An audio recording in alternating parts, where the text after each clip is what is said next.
All right, YouTube, how you doing? Welcome back to the channel. It is Saturday, November 29th. We got 4 NBA plays coming your way in today's video. Normally, we're going through each and every game on the slate. I'm giving my prediction on the side, giving my prediction on the total, and talking about any of the player props we like. But when we do travel, when we are on the road, which by the way, we are on the road. We go through and do a hybrid version of the video a little bit shorter. So today I have 4 plays coming your way. We have a money line parlay, a total, and then a player prop parlay and a straight up player prop. So very excited to dive into this one. But before we do get all excited and talk about what could be, let's talk about what was. And we go 0-3 yesterday. Now, they're just half unit plays. Garland got close. Bulls money line, they contended. Justin Edwards, I don't know what I was thinking. But I do want to say shout out to all the gups in the comments being like, hey, you went 0-3. Like, that's great because I wasn't checking, right? I make these plays and never look at them again. So thank you to all of you that think you are ESPN updating me in the comments. Yeah, it makes us sting a little bit more. But anyways, an 0-3 night. Like I said, 2 of them good looks, obviously not great. They kind of ended up being L's. That Justin Edwards one, I really had him projected for more minutes overall. But guys, before we do dive into these 4 plays, I want to let you know that our Black Friday through Cyber Monday sale is still running over on the merch store, fademe.store. I'll put a link down in the description as well as the pinned comment. Up to 50% off site wide. You can get the Gambler Rope Hat, right? Wow, that is crazy hair. Get the Gambler Rope Hat for up, I think it's like 13 bucks as of right now. So go check it out. Again, that'll be down in the description as well as the pinned comment. Let's talk about play number 1 here, and it is the money line parlay here for -132.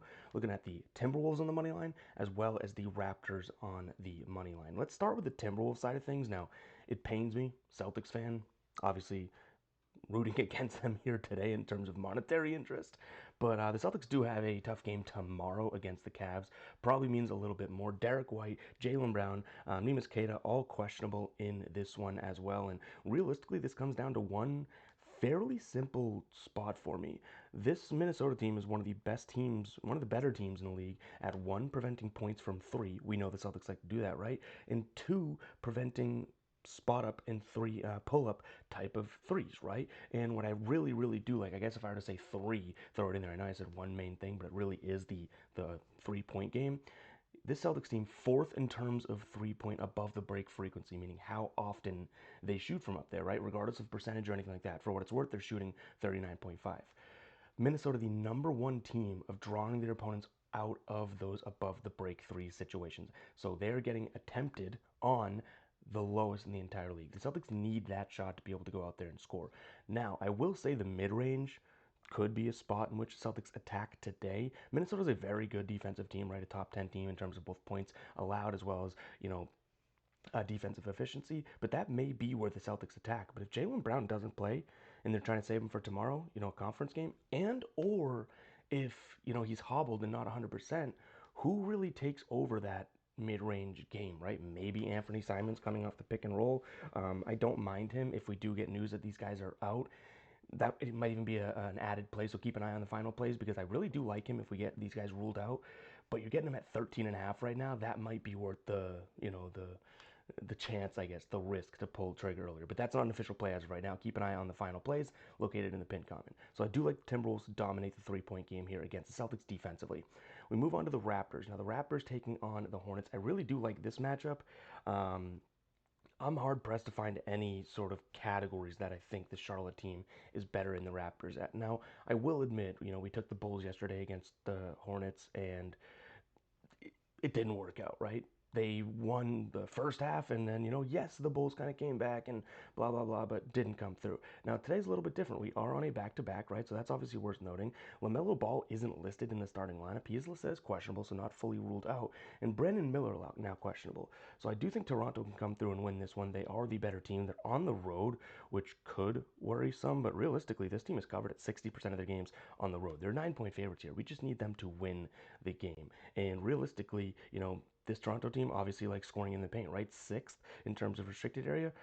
This is nearly a bottom 5 team in terms of preventing points in the paint in Charlotte, and especially in the paint, like outside of the restricted area in the paint, a very good spot for them. You have guys like Brandon Ingram who can pull up from there, Scotty Barnes who likes to get into that spot, right? So I'm not necessarily worried about the exact in the restricted area type of spot. So yeah, Celtics, Timberwolves, we like the Timberwolves there, and then Raptors, Hornets, liking them on the money line for a -132 payout. Not exactly too bad for two decent favorites on today's slate.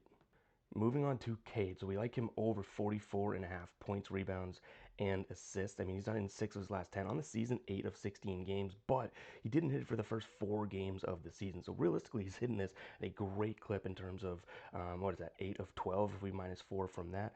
From a point guard defense standpoint, Miami 16th in terms of points allowed. It's okay, middle of the pack. But then from a rebounds and assist perspective, 30th and 27th.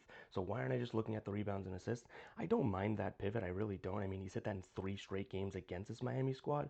But in reality, I do think Cade has a ton of shots in the tank today. I really do like him from a scoring perspective. His line's all the way up at, was it 27.5, 28.5? So a little too high for me. But if he goes out there and gets, 10, 10, and 20 something, I like our chances in this spot. 25, 10, and 10 would be just fine with me.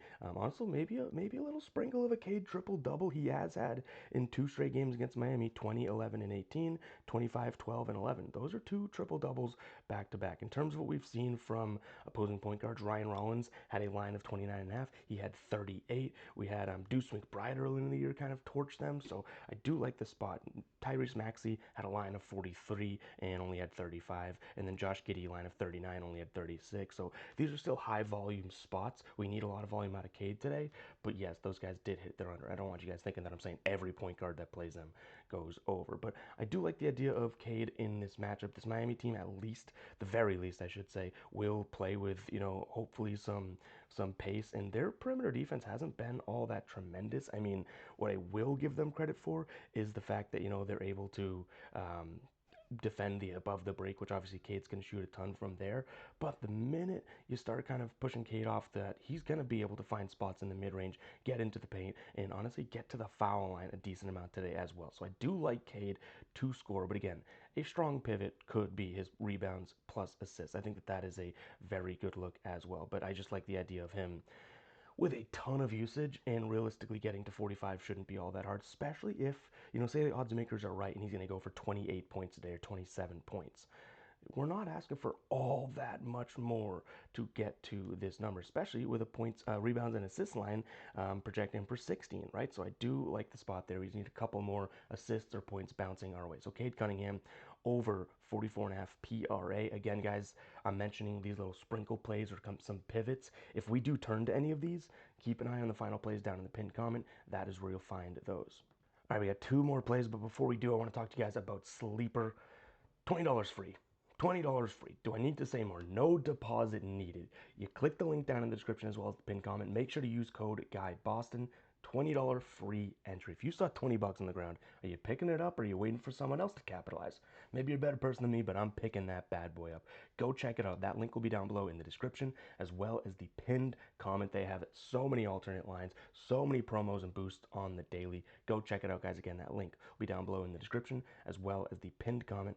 Play number 3. Actually, this is the wrong screenshot. It is the same players, but let me see what the odds we got here. So this is a Ryan Rollins and Miles Turner parlay. I do like them in this spot. We can get this boosted on Fanatic, so I don't mind what you see on the screen right now, but Ryan Rollins 12 plus points, and yes, Ryan Rollins 12 plus points and Miles Turner 10 plus points there with the boost. So I like that a little bit more than obviously Ryan Rollins being a little bit riskier at 15 plus. But I think both these guys have decent enough games today, especially in the pick and roll for Rollins and then the spot up for Miles Turner. Now Giannis is questionable if he plays. I could make the argument that it helps this if he doesn't play. Obviously, more usage for someone like Rollins, but realistically, and I shouldn't say it doesn't matter, but I do like the idea of, both of these guys, regardless if he plays. Like I said, Ryan Rollins getting to the paint in the pick and roll looks pretty good. He also scores 20% of his points in the transition. I think that we could see this Bucks team run on the Brooklyn Nets today. Obviously not a very, very good team, and they play fairly slow, but guess what? If Milwaukee wants to truly get to the team that they're pretty heavy favorites on, then yeah, I would say looking at them running on them would be pretty damn good. Now, Miles Turner, why do we like him? I already kind of mentioned the spot up, right? This is a Brooklyn team that's been phenomenal against the pull-up jumpers. They have. Miles Turner isn't pulling up out there. You know what I mean? Miles Turner is catching and shooting, and that is where this team becomes a bottom 10 team in terms of effective field goal percentage in the catch and shoot. So Ryan Rollins 12 plus. I know this graphic's a little bit different. I don't mind this graphic, but 12 plus and Miles Turner 10 plus should be something that we can do with or without Giannis in this spot against a bad Brooklyn team. Last play, this might be the one that we get a little bit of disagreement on in the comments here. Under 234.5 for the Nuggets and the Suns game. Now, I don't want to argue with someone if they do like the over. I get it. This Denver team's very, very efficient offensively. I think they actually might be the number one efficient offense in the league this year. And the Suns have been playing at a top 10 pace over the last 10 games. That being said, the Suns team is a top 10 defense in terms of defensive efficiency. And when they've been at home this year, it's been a pretty good look in terms of them hitting the unders, which I obviously like to see, right? I mean, this is a team that plays at a top 10 pace, but when at home, their defense kind of jumps up. And Denver, while they are a very efficient offense, I think the Suns give them a little bit of struggle here, right? And again, 234.5 isn't exactly like a blowover type of a number. When we look at this from both these teams' perspectives, head to head, three of the last 5 games they've played have gone under. Now, they have played once this year, and it absolutely got demolished, right? But that was a difference here in terms of playing in Phoenix and playing in Denver. So overall, I do like this. Now, like I said, in terms of these two teams, so when Phoenix is at home this year, 73% of their games have gone under. When Denver's on the road, yeah, a lot of their games have gone over. But these are when they're playing teams like Memphis or the Pelicans or the Clippers, the Kings, that type of thing. I think that this is somewhat of a sneaky, Suns defense. They're number 2 in turnover percentage. They are a really good, defensive team in the half court, which I assume they play today, especially since Denver has kind of reverted back to form and playing in the half court. They do have some injuries to note, I will say, that do impact their defense. Ryan Dunn is questionable here. Grayson Allen's questionable. But ultimately, the main guys are playing, right? So I like the idea here. And I think Mark Williams being healthy, at least a big body down there to compete with Jokic, could be good as well. And Aaron Gordon's still out for this Denver team. So I do like that under 234.5. I'm really hoping that at home this Suns team yanks the pace down from a top 10 team and starts playing a little bit slower. But guys, that is going to wrap it up for today. We'll pop these up real quick. First play, that money line right there. Second, we got Cade over 44.5 PRA.